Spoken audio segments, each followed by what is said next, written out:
আসসালামু আলাইকুম ওয়া রাহমাতুল্লাহি ওয়া বারাকাতুহু নাহমাদুহু ওয়া নুসাল্লি ওয়া নুসাল্লিমু আলা রাসূলিহিল কারীম আম্মা বা'দ। সুপ্রিয় দর্শক, সবাইকে স্বাগত জানাচ্ছি বিজয় টিভির জুমাবারের নিয়মিত আয়োজন পিএইচপি ইসলামের কথায়। দর্শক, আজকের অনুষ্ঠানের আলোচনার বিষয়বস্তু হলো ইসলামে উত্তরাধিকারী আইনে নারীর সম্পত্তি।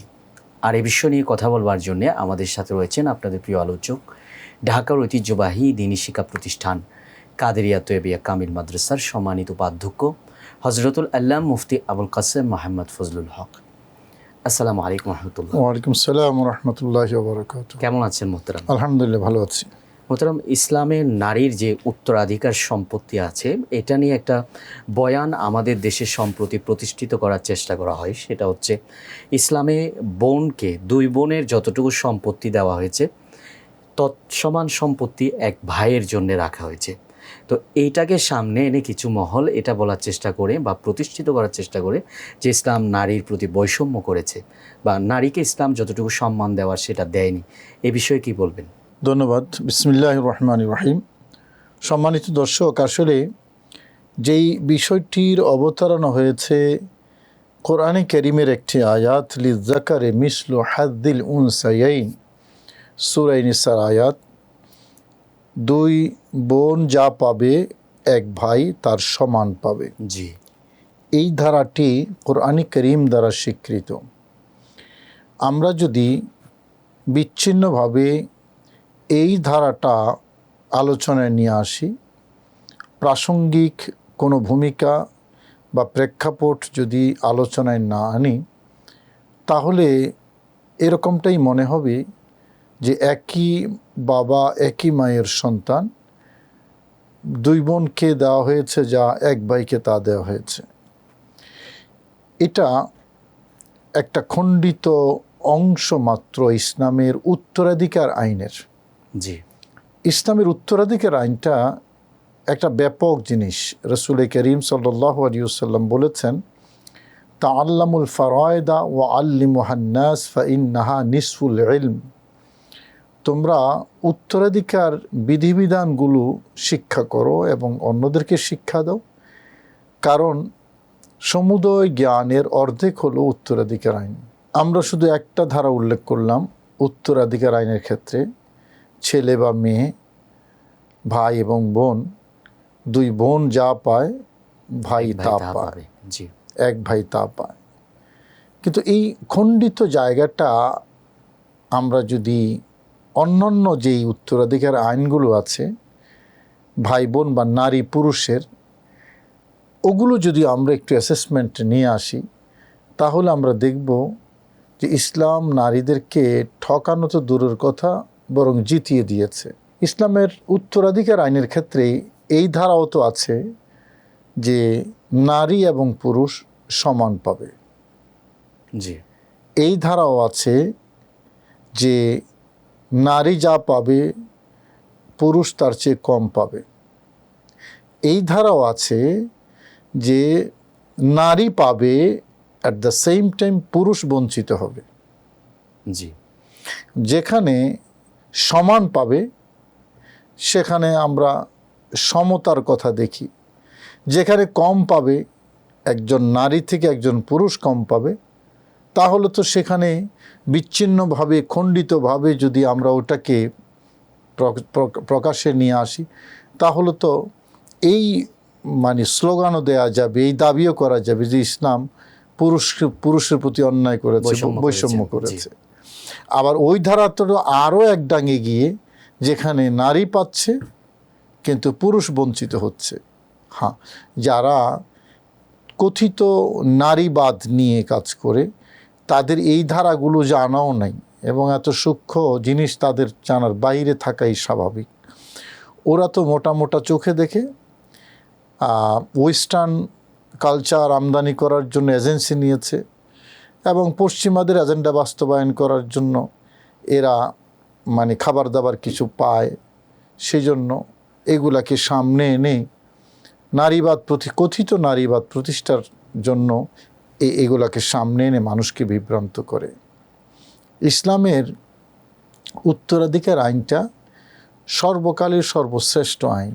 এর চেয়ে ভালো আইন কল্পনা করা যায় না।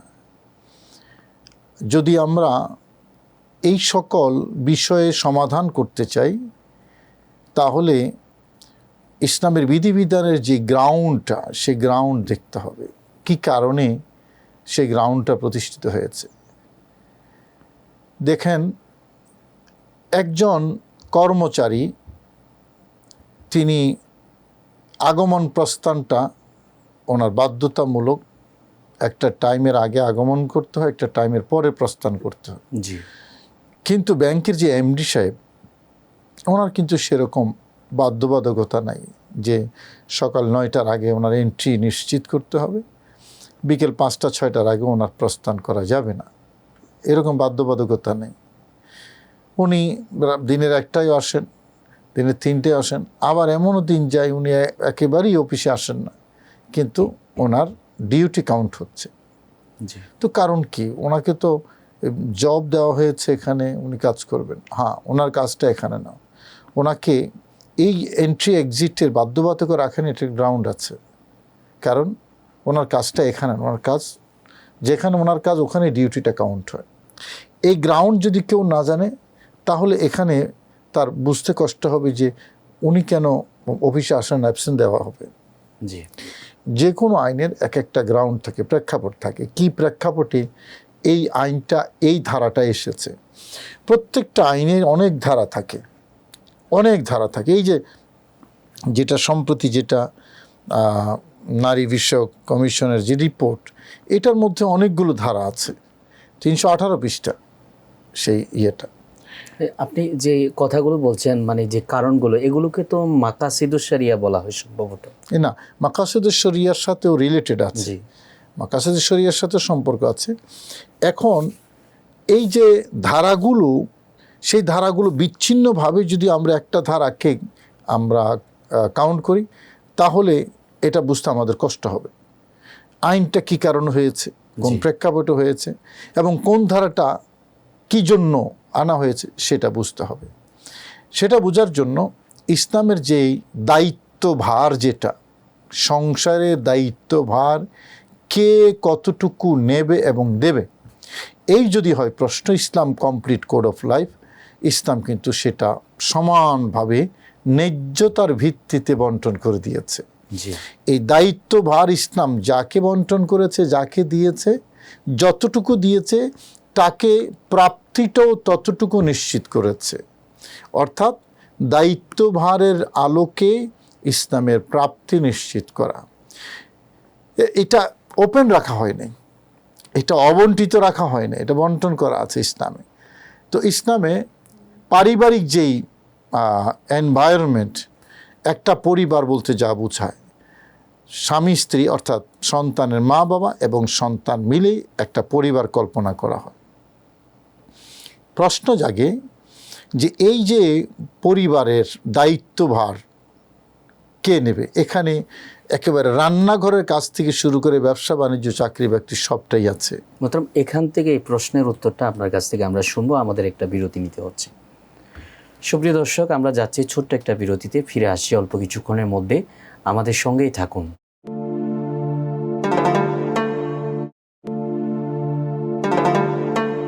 সুধী দর্শক, ফিরে এলাম আবারও বিরতির পর। সবাইকে স্বাগত জানাচ্ছি আপনাদের প্রিয় অনুষ্ঠান পিএইচপি ইসলামের কথায়। দর্শক, বিরতির আগে আলোচনা শুনছিলাম আমরা ইসলামের নারীর উত্তরাধিকার সম্পত্তি নিয়ে। আবারও ফিরে যাচ্ছি মূল আলোচনায়। মোহতারাম, বিরতির আগে যেই ইসলামের যে পারিবারিক আইন, সেখানে সন্তান লালন পালনের দায়িত্বভার কার বহন করার কথা, সেটা নিয়ে বলছি। শুধু সন্তান লালন পালনের দায়িত্বভার না, অর্থাৎ পারিবারিক যে ম্যানেজমেন্ট, সেই ম্যানেজমেন্টের মধ্যে যে সকল কাজকর্ম আছে, রান্নাঘরে রান্না করা থেকে শুরু করে ব্যবসা বাণিজ্য, সেই দায়িত্বভারগুলো ইসলাম যেহেতু সামগ্রিক জীবন ব্যবস্থা, সেই জন্য ইসলাম সেটা বন্টন করে দিয়েছে। কোরআনে কারীম আল্লাহ বলেছেন, ওয়া আলাল মাউলুদি লাহু রিজকুহুন্না ওয়া কিসওয়াতুহুন্না। মৌলুদ লাহু মানে বাবা, তার উপরই দায়িত্বভার দিয়েছে পরিবারের ভরণ পোষণের। এখন বাবা মানে পুরুষ, সে এক সময় আরেক বাবার সন্তান, বোনের ভাই, আবার আরেক সময় সন্তানের বাবা।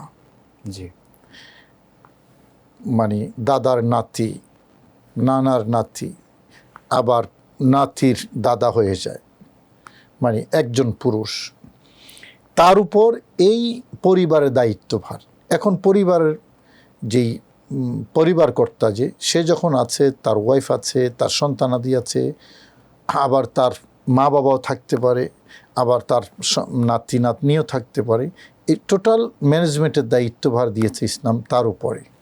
এখন তার ভরণ পোষণের দায়িত্বভার যখন প্রতিদিন বাজারে গিয়ে যে টাকাটা খরচ করবে, তার আর্নিং থেকে খরচ করবে। তার বিপরীতে তার যে ওয়াইফ, অর্থাৎ সন্তানের মাঝে, এই পরিবারের জন্য ইসলামের আলোকে, ইসলামী শরিয়ার আলোকে, তার মহরের টাকা হোক বা তার নিজস্ব আর্নিং হোক, সে কিন্তু পরিবারের জন্য খরচ করতে ইসলামের দৃষ্টিকোণ থেকে বাধ্য নয়, অর্থাৎ তার উপর দায়ভার ইসলাম দেয়নি। একদিকে পুরুষের উপর দায়ভার, খরচের দায়ভার, আরেকদিকে নারীদের দায়ভার মুক্ত। এখন কোরআন বলছে লিররিজালি নাসিবুম মিম্মা ইকতাসাবু ওয়া লিন-নিসাই নাসিবুম মিম্মা ইকতাসাবনা, পুরুষের উপার্জন পুরুষের মালিক, আর নারীদের উপার্জন নারীরা মালিক। এখন আমরা যদি একটু যোগ করে দেখি, একজন পুরুষ তার যে আর্নিং, সেই আর্নিংটা প্রতি মাসে এসে 2 লাখ টাকা বেতন পায়, তার পরিবারের খরচ হয়ে মাস শেষে তার আবার ধার কর্য করতে হয়।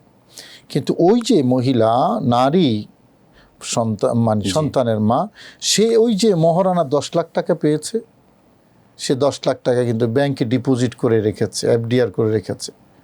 10 লাখ টাকায় প্রতি মাসে তার মানে মোটামুটি অনেক টাকা কি হয়, সেভ হয়, সেভিংসে আসে তার। আবার তার যদি ছোটোখাটো ব্যবসা বাণিজ্য থাকে, আবার বাবার পক্ষ থেকে, ভাইদের পক্ষ থেকে যদি হাদিয়া তোফা পায়, অনেক নারীরা ঘরে বসেও ব্যবসা বাণিজ্য করে, অনেক নারীরা শালীনতা বজায় রেখে চাকরি বাকরি করে। হযরত আয়েশা, হযরত খাদিজা কুবরা রাদিয়াল্লাহু তাআলা আনহা, তিনি ব্যবসা করেছেন, নারীদের ব্যবসা উন্মুক্ত। তো তার ব্যবসা যদি হয়, তাহলে সে যদি আর্ন করে, তাহলে তার আর্নটা শরীয়তের দৃষ্টিকোণ থেকে খরচ করতে কিন্তু বাধ্য না। তার মানে এটা থেকে যাচ্ছে। ওই 10 লাখ টাকা 1 বছর পরে আরও 12 লাখ টাকা হলো, এরপরে আরও 15 লাখ টাকা হলো, 20 লাখ টাকা হলো, এইটা কিন্তু ইনক্রিজ করতেছে। কিন্তু এই যে ভদ্রলোক 2 লাখ 5 লাখ টাকা প্রতি মাসে তার বেতন পাচ্ছে, এই বিশাল মানে পরিবারের দায়ভার টেনে নিতে তার কিন্তু মাস শেষে আর কোনো সেভিংস থাকছে, যা পাচ্ছেন তাই খরচ হয়ে যাচ্ছে। এই যখন ইসলামের দায়ভার বন্টনের ব্যবস্থাপনা, তখন ইসলাম নারীকে যা দিয়েছে, 2 জন বোনকে যা দিয়েছে, এক ভাইকে মানে সে পরিমাণ দিয়েছে, এটার সাথে যদি আমরা ইসলামের পারিবারিক ম্যানেজমেন্টের দায়ভার বন্টনের সাথে যদি আমরা মিলিয়ে দেখি, তাহলে এটাকে আর বৈষম্য তো মনে হবেই না, বরং মনে হবে যে ইসলাম নারীদেরকে দায়মুক্ত করে, দায়ভার মুক্ত করে, বরং ইসলাম নারীদেরকে আরও জিতিয়ে দিয়েছে, রিস্ক মুক্ত রেখেছে, এবং তার সেভিংস অ্যান্ড আর্নিংস সবটাই আইসোলেটেড থাকছে।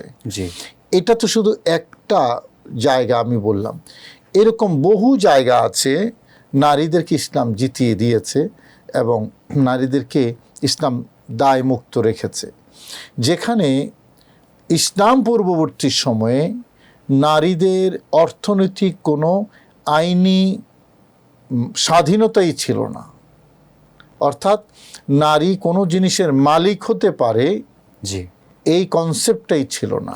সেই সময়কার অবস্থাটা নিয়ে বলতেন যদি। সেই সময়টার অবস্থা, বিশেষ করে জাহিলি যুগে তারা নারীদেরকেই পণ্য হিসেবে ব্যবহার করত। অর্থাৎ নারী, এটা যেমন আমার সামনে যে কিতাবটা আছে, এটা একটা পণ্য। এখন আমি যদি বলি আমার এই মোবাইলের মালিক হলো এই কিতাব, কেউ হাসবে, কারণ এটার জন্য মালিকানা প্রতিষ্ঠিত নয়। মালিকানায় কিতাব কোনো জিনিসের মালিক হতে পারে না। কিতাব ইট সেলফ, এটা একটা পণ্য, আমি এটার মালিক। মোবাইল এটা একটা পণ্য, আমি এটার মালিক। এই হলো বিষয়। আমার মোবাইলও অন্য কোনো পণ্যের মালিক হতে পারে না, আমার কিতাব অন্য কোনো পণ্যের মালিক হতে পারে না, কারণ এটা পণ্য, নিজেই পণ্য, নিজে আরেক মালিকানাধীন। তো ইসলাম পূর্ববর্তী সময়ে নারীদেরকে সেরকম পণ্য হিসাবে ট্রিট করা হতো। তারা কোনো জিনিসের মালিক হতে পারত না। এই যখন অবস্থা, সেখান থেকে ইসলাম কি বলেছে? নারী পণ্য নয়, পুরুষ যেমন নারীও তেমন, এবং সে মানুষ, তার মালিকানার অধিকার আছে, তার পারিবারিক এবং সামাজিক অবস্থান আছে, এবং ব্যবসা বাণিজ্য সহ যত ধরনের অর্থনৈতিক আর্নিং সে করতে পারবে, এবং সে যদি 10 টাকা আর্ন করে, এই 10 টাকার মালিক সে। যেখানে ইসলাম পূর্ববর্তী সময়ে সে 10 টাকা আর্ন করলে 10 টাকা তার আর্নিংটা অন্য কেউ মালিক হয়ে যেত। এই যখন অবস্থা, সেখান থেকে ইসলাম নারীদেরকে কোথায় নিয়ে এসেছে। পাশাপাশি ইসলাম শুধু অর্থনৈতিক তাদেরকে যেই স্বকীয়তা দিয়েছে তা কিন্তু নয়, বরং সামাজিকভাবেও তাদেরকে প্রতিষ্ঠিত করেছে, এবং পারিবারিকভাবেও তাদেরকে প্রতিষ্ঠিত করেছে।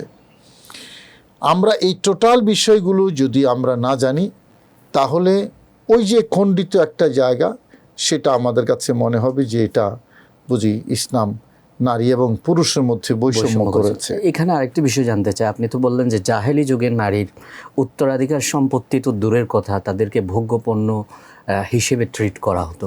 তো এটা তো আমি যতটুকু শুনেছি জাহেলি যুগে নয়, শুধুমাত্র 18 শতকের আগে কোনো ধর্ম বা কোনো দেশ, কোনো রাষ্ট্র নারীর উত্তরাধিকার সম্পত্তির যে অধিকার সেটা দেয়নি। এই বিষয়টা নিয়ে আপনার কাছ থেকে শুনবো।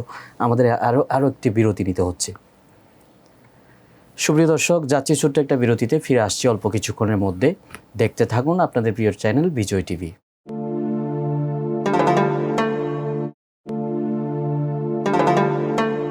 ফিরে এলাম বিরতির পর। সবাইকে আবারও স্বাগত জানাচ্ছি আপনাদের প্রিয় চ্যানেল বিজয় টিভির পর্দায় জুমাবারের নিয়মিত আয়োজন PHP ইসলামের কথায়। দর্শক, আজকের বিষয়বস্তু, যে বিষয়ের উপর আমরা বিরতির আগে আলোচনা শুনছিলাম, সেটি হচ্ছে ইসলামের নারীর উত্তরাধিকার সম্পত্তির অধিকার। আবারও ফিরে যাচ্ছি আমরা মূল আলোচনায়। মোহতারাম, বিরতির আগে নারীর যে উত্তরাধিকার সম্পত্তির অধিকার, এটা নিয়ে আলোচনা করছিলেন, এবং সেক্ষেত্রে একটা প্রশ্ন রেখেছিলাম যে 18 শতকের আগে কোনো ধর্ম বা কোনো দেশীয় আইনের ক্ষেত্রে নারীর উত্তরাধিকার সম্পত্তির যে অধিকার, সেটা কখনো প্রতিষ্ঠিত করা হয়নি। এই বিষয়টা নিয়ে যদি হ্যাঁ, এটাও সত্য কথা, তবে সব জায়গায় সব সমাজের ক্ষেত্রে না। এই মুহূর্তে আমার যদ্দূর জানা আছে, ইসলামে নয়, শুধু 1800 শতক যেটা বললেন, বিভিন্ন ধর্মে এবং বিভিন্ন সভ্যতায় নারীদেরকে কখনো কখনো অনিষ্টের ফ্যাক্টরি বলা হয়েছে। জি, অনিষ্টের ফ্যাক্টরি, এভিল বলা হয়েছে। কখনো কখনো মানে বিভিন্ন ধরনের অসুন্দর অভিধা দিয়ে, অসুন্দর শব্দ দিয়ে নারীদেরকে ট্রিট করা হয়েছে। আমি শব্দগুলো, সতীতা প্রথার কথাও আমরা জানি। এইটা তো আমাদের পার্শ্ববর্তী দেশে এখনও আছে, এখনও কোথাও কোথাও আছে পশ্চাৎপদতা। তো আমি সে কথাটাই বলছিলাম, এগুলো যদি আমরা একসাথে ইন্টার রিলিজিয়ন কম্পারেটিভ যদি আলোচনা নিয়ে আসি, তাহলে দেখা যাবে ইসলাম যেই মর্যাদা এবং অধিকার নারীদেরকে দিয়েছে, এর উপরে আবার মানে মাস্টারি করা, এটা নারীদেরকে অপমান করার শামিল। জি, নারীদেরকে অপমান করার শামিল। ইসলাম ন্যায্যতা এবং ভারসাম্য রক্ষা করেছে নারী এবং পুরুষের মধ্যে, এবং নারীকে এখন এখানে আবার প্রশ্ন জাগে, আমি যে দায়িত্বভারের কথা বললাম, নারীকে কেন ওই দায়িত্বভার দেওয়া হয় না, পুরুষকে কেন এই দায়িত্বভার দেওয়া হয়েছে? এটা মেডিকেল সায়েন্স সহ পৃথিবীর সৃষ্টিগত কিছু বিষয় আছে। সৃষ্টিগত বিষয়, একজন একটু মোচা লম্বা, আরেকজন বেটে, মানে এটা নিয়ে অভিযোগ করার কিছু আছে যে আল্লাহ আপনাকে লম্বা বানালো, আমাকে বেটে বানালো কেন? জি না, সুযোগ নেই। মানে আল্লাহর সৃষ্টির উপরে কোনো অভিযোগ নেই। একজন নারী, আরেকজন পুরুষ, শারীরিক গঠন এবং সৃষ্টিগত যেই ভিন্নতা আছে, এটার উপর কোনো অভিযোগ করার কোনো সুযোগ নেই। সৃষ্টির বৈচিত্র্য এটা। মানব সভ্যতা বিকাশের জন্য আল্লাহ নারীকে সৃষ্টি করেছেন নারীর মতো, পুরুষকে সৃষ্টি করেছেন পুরুষের মতো। এখন দুজনের সৃষ্টিগত ভিন্নতা যেহেতু আছে, সৃষ্টিগত ভিন্নতার কারণে দুজনের কর্মসক্ষমতার মধ্যে ভেরিয়েশন আছে। জি, প্রথমত যেটা বললাম যে সৃষ্টিগত ভিন্নতাটা মানব সভ্যতা রক্ষার জন্য এটা অপরিহার্য। আল্লাহ সেভাবেই সৃষ্টি করেছেন। মিন নাফসিন ওয়াহিদা ওয়া খালাকা মিনহা যাওজাহা ওয়া বাথা মিনহুমা রিজালান কাসীরান ওয়া নিসা। একটা মানে দেহ থেকে আল্লাহ সৃষ্টি করেছেন, সেখান থেকে তার সহধর্মিণী সৃষ্টি করেছেন এবং সেখান থেকে মানে অগণিত মানব জাতিকে আল্লাহ সৃষ্টি করেছেন। আদম থেকে হাওয়াকে সৃষ্টি করেছেন, আদম হাওয়া থেকে যে পরবর্তীতে এই মানব জাতি সৃষ্টি করা, মানব সভ্যতা তৈরি করা, এটা আল্লাহর অমোঘ বিধান। যখন ভিন্নতা আছে এবং ভিন্নতাটা অপরিহার্য, তখন সেই ভিন্নতার কিছু রিকোয়ারমেন্ট আছে। সেই ভিন্নতাটা শারীরিক সক্ষমতার ক্ষেত্রে ভিন্নতা, সেই ভিন্নতা তার শারীরিক গঠনের ভিন্নতা, সেই ভিন্নতা তার রূপ সৌন্দর্যের ভিন্নতা, গলার এমনকি গলার কণ্ঠস্বরও ভিন্নতা। এই যে আঙ্গুলের মাথা, দুইজনের নারী এবং পুরুষের আঙ্গুলের মাথাটাও এক হবে না। এটা আল্লাহর সৃষ্টির বৈচিত্র্য। কারণ এখানে অবজেকশন করা যাবে না যে আমার আঙ্গুলের মাথা এরকম আর নারীর আঙ্গুলের মাথা এরকম নয় কেন, নো অবজেকশন। এখন যখন এই ভিন্নতা, সেই ভিন্নতার কারণে আমরা দেখি সর্বজন স্বীকৃত কোনো গোষ্ঠী, কোনো ধর্ম বা কোনো গবেষণায় নারী এবং পুরুষের কর্মসক্ষমতার ক্ষেত্রে সমতার কথা বলা হয়নি, এবং নারীর কিছু সীমাবদ্ধতা আছে যেটা পুরুষের নেই। এখন যখন তার কর্মসক্ষমতার ক্ষেত্রে সীমাবদ্ধতা আছে, তার কাজকর্মের ক্ষেত্রে সীমাবদ্ধতা আছে, তখন তাকে যদি আমি অতিরিক্ত দায়ভার দিই, মানে বড় দায়িত্বটা দিই, তাহলে এটা লা ইউকাল্লিফুল্লাহু নাফসান ইল্লা উসআহা, এটার আলোকে মানে তার কর্মসক্ষমতা আর সৃষ্টিগত কারণে, মানব সভ্যতার কারণে তাকে একরকম সৃষ্টি করা হয়েছে। এখন তার সক্ষমতা যতটুকু, তার উপরে তার থেকে বেশি তাকে আমি চাপিয়ে দিলাম, এটা অন্যায্য হবে। এবং আল্লাহ পাক রব্বুল আলামিন নারী এবং পুরুষের দায়িত্বভার বন্টন করেছেন ন্যায্যতার ভিত্তিতে, ভারসাম্যতার ভিত্তিতে, এবং তার বিপরীতে তাদের প্রাপ্তি এবং তাদের যেই অংশগ্রহণ সেখানেও সেই ন্যায্যতার ভিত্তিতে দিয়েছেন। যখন নারীর কর্মসক্ষমতা এবং শারীরিক গঠনের ক্ষেত্রে, চলাফেরার ক্ষেত্রে সীমাবদ্ধতা আছে, তখন ইসলাম কি করেছে, পরিবারের যে দায়িত্বভার, সে দায়িত্বভারটা পুরুষকে দিয়েছে, যেটাকে কথিত নারীবাদীরা পুরুষতান্ত্রিক সমাজ এইরকম বক্র শব্দ দিয়ে ট্রিট করে। পুরুষতান্ত্রিকতা নয়, এটা হলো ন্যায্যতা। মনে করেন এক পরিবারের 10 জন সন্তান আছে, ওই 10 জনের মধ্যে কোনো কারণে একজন অটিস্টিক হয়ে গেছে। এবং যে অটিস্টিক, তাকে আমি কি করলাম, তাকে আমি আমার ফ্যাক্টরির দায়িত্ব দিলাম, তাকে আমি আমার মানে পরিবারের বাজার সাজার করার দায়িত্ব, সে নিজে অটিস্টিক, তাকে দায়িত্ব দেওয়া যাবে? আমি জাস্ট একটা উদাহরণ দিলাম। অর্থাৎ পরিবার কর্তা যিনি হন, উনি কাকে কোনটা কোন দায়িত্ব দেবেন, এটা তাকে ঠিক করতে হয়। এখন যে অসুস্থ, যে কোনো কারণে অসুস্থ, সে তাকে যদি আমি বড় গুরুভার দেই, দায়িত্বভার দিই, এটা তার উপর অন্যায্য হবে। তার উপরে আল্লাহ হলেন সর্বশ্রেষ্ঠ আহকামুল হাকিমিন, লাইসা বিযাল্লামিন লিল আবিদ। আল্লাহ তার বান্দাদের উপর কোনো অন্যায্য জিনিস চাপিয়ে দেন না। সেই রব খালেক, তিনি পুরুষের স্রষ্টা, নারীরও স্রষ্টা, এবং তিনি যেই মেকানিজম দিয়ে আমাদেরকে সৃষ্টি করেছেন, তিনি ভালো করে জানেন যে পুরুষ কতটুকু পারবে, নারী কতটুকু পারবে। এই পারিবারিক ম্যানেজমেন্টটা বলতে আমি সেটাই বুঝাতে চেষ্টা করেছি, যে পারিবারিক ম্যানেজমেন্টে কিছু দায়িত্ব পুরুষকে দিয়েছেন, কিছু দায়িত্ব নারীকে দিয়েছেন। সন্তানকে কোলে পিঠে করে মানুষ করা, এটা যদি আল্লাহ পুরুষকে দিতেন, তাহলে সন্তান মানুষ হতো না, সন্তানও হতো না। এই দায়িত্ব আল্লাহ নারীকে দিয়েছেন। এখন আমাদের সমাজে যেটা হয়েছে, আমরা মনে করি যে পুরুষ, উনি তো চাকরি করে 5 লাখ টাকা বেতন পায়, ওনার কাজটার মূল্যমান অনেক বেশি। আর এই যে ঘরে বসে যে মহিলাটা সন্তান প্রতিপালন করছে, তার এই কাজটাকে আমাদের কাছে মূল্যহীন মনে হয়। এটা হলো সমাজের রোগ। ওই 5 লাখ টাকার যে চাকরিটার মূল্যমান যা, এই যে ঘরে বসে সন্তানের মা যে তাকে সন্তানকে দুধ পান করাচ্ছে, এটার মূল্যই 5 লাখ না 5 কোটি টাকা থেকে আরও বেশি। রাইট। মোহতারাম, এখান থেকে আপনার কাছে আরও শুনবো আমরা। আবারও একটা বিরতি নিতে হচ্ছে। সুপ্রিয় দর্শক, যাচ্ছি ছোট্ট একটা বিরতিতে, ফিরে আসছি অল্প কিছুক্ষণের মধ্যে। দেখতে থাকুন আপনাদের প্রিয় চ্যানেল বিজয় টিভি।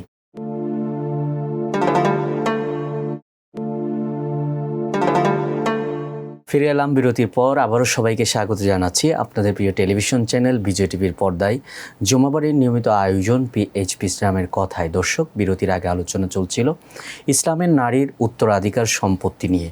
আবারও আমরা ফিরে যাচ্ছি মূল আলোচনায়। মোহতারাম, বিরতির আগে আলোচনা করছিলাম যে ইসলামের যে পারিবারিক আইনের বিষয় এবং সেখানে সন্তান লালন পালনের যে দায়িত্ব নারীর উপর, এটাকে অনেক সময় খাটো করে দেখা হয়, এটা নিয়ে বলছিলেন। শুধু এটা না, আমি জাস্ট একটা উদাহরণ দিয়ে বললাম।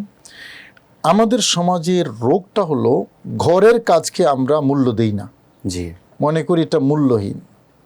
এই জায়গাটা একবার কি আমরা চিন্তা করেছি, ওই যে পুরুষ যে 10 লাখ টাকা বেতন পায়, ঘরে আইসা সে যদি খাবারের জন্য তরকারি না পায়, তরকারি যদি রান্না করা না হয়, এবং এভাবে যদি কন্টিনিউ চলতে থাকে, সাদা ভাত খেয়ে কতদিন থাকতে পারবে সে? তাহলে তার ওই 10 লাখ টাকার চাকরি, এটার মূল্য ঘরে যিনি রান্না করছেন ওনার এখান থেকে খুব একটা বেশি না। অর্থাৎ আমি বোঝাতে চাচ্ছি, ঘরের কাজ হোক বাইরের কাজ হোক, দুটা মিলেই কিন্তু আমাদের সংসার। এবং এইরকম চিন্তা করাটাও তো আসলে বাস্তবতার সাংঘর্ষিক। কারণ দুইজনে, স্বামী স্ত্রী দুইজনে যদি চাকরি বাকরিতে চলে যায়, সেক্ষেত্রে সন্তান লালন পালন করবেটা কি? রাইট, জি, ওটাই। সেই জন্য সন্তান মূল্য কত, জি, এই যদি হয় প্রশ্ন, তাহলে সন্তান তো কোটি টাকার দিয়ে পাওয়া যাবে না। সন্তানই তো, এই সন্তানটাকে যিনি লালন পালন করছেন তার এই কাজটাকে আমরা মূল্যহীন মনে করি। রোগটা এই জায়গায়। এই যদি হয় বিবেচনা, তাহলে নিশ্চিতভাবে বলতে হবে ইসলাম যে দায়িত্বটা ঘরের নারীকে দিয়েছে, এটাও একটা বিশাল দায়িত্ব। জি, এটাকে টাকা দিয়ে মূল্যায়ন করা কঠিন। যে দায়িত্বটা পুরুষকে দিয়েছে সেটাও অনেক গুরু দায়িত্ব। হ্যাঁ, কোনটাতে পরিশ্রম বেশি, কোনোটাতে পরিশ্রম কম, আবার কোনোটাতে গুরুত্ব বেশি, কোনোটাতে গুরুত্ব কম। আবার এই জায়গায় এটার জন্য গুরুত্ব, ওই জায়গায় এটার গুরুত্ব। সন্তানকে দুধ পান করানো, এটা এখানে গুরুত্বপূর্ণ। রান্নাবাড়া করা, এটা এখানে গুরুত্বপূর্ণ। আমরা গৃহিণী বলে যাদেরকে ট্রিট করি, গৃহিণী বলে, তারা যদি রান্নাবাড়া না করে, ঘরে আইসা পরিবার কর্তা যদি রান্না না, তাহলে বোঝা যাবে এই কাজটা আসলে কতটা রাষ্ট্রের গুরুত্বপূর্ণ একটা কাজ। তো আমার বলার বিষয় হলো, ইসলামের যেই দায়িত্বভার বন্টন, যেটা সে দায়িত্বভার বন্টন ন্যায্যতার ভিত্তিতে দায়িত্বভার বন্টন করেছে, এবং যেখানে খরচের প্রশ্ন বেশি সেখানে ইসলাম প্রাপ্তিটা বেশি দিয়েছে। যেখানে একেবারেই নাই, হওয়ার কথা ছিল এখানে একেবারেই প্রাপ্তি জিরো করে দেওয়া, কিন্তু এটা জিরো করেননি আল্লাহ, বরং এখানেও রেখেছেন। যেখানে পুরো দায়িত্বভার সেখানে যা রেখেছেন, এখানে অর্ধেক রেখেছেন। এই অর্ধেক রাখা দায়িত্ব শূন্যতার মধ্যে অর্ধেক রাখা, এটা তাকে জিতিয়ে দেওয়া, এবং তার আদার্স যে আর্নিংস, এটা তার সাথে যোগ হয়ে যেটা দেখা যাবে যে তার বছর শেষে তার পুরোটাই তার জন্য। এখন কথা হলো সে খরচ করবে কি না। হ্যাঁ, একটা হলো বাধ্যবাধকতায় খরচ করা, আরেকটা হলো নিজের স্বেচ্ছায় খরচ করা।